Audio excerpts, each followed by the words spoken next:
سوال پوچھا گیا ہے کہ اگر روزے کی حالت میں حلق سے نکلی ہوئی بلغم یا تھوک کو دوبارہ کھینچ لیا جائے حلق کی طرف، کیا اس سے روزہ ٹوٹے گا یا نہیں ٹوٹے گا؟ دیکھیں، ایک بات ذہن نشین رکھیں، اگر بلغم یا تھوک وہ جس بھی مقدار میں حلق سے باہر کھینچی جائے، باہر تھوکے بغیر اس کو دوبارہ حلق کی طرف کھینچ لیا جائے، اس سے روزے پر کوئی فرق نہیں آتا۔ ہاں، فقہا فرماتے ہیں کہ ایک چیز کی احتیاط بہت ضروری ہے۔ بعض لوگ جب زور لگا کر مبالغے کے ساتھ بلغم کو کھینچتے ہیں یا تھوک کو باہر کی طرف کھینچتے ہیں تو تھوک اور بلغم کے ساتھ خون کی آمیزش ہو جاتی ہے۔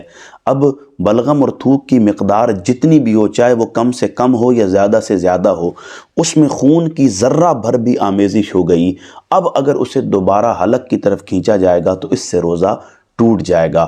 جب اگر بلغم میں خون یا تھوک میں خون شامل ہو گیا تو اس سے آپ نے باہر تھوکنا ہے تاکہ آپ اپنے روزے کی حفاظت کر سکیں۔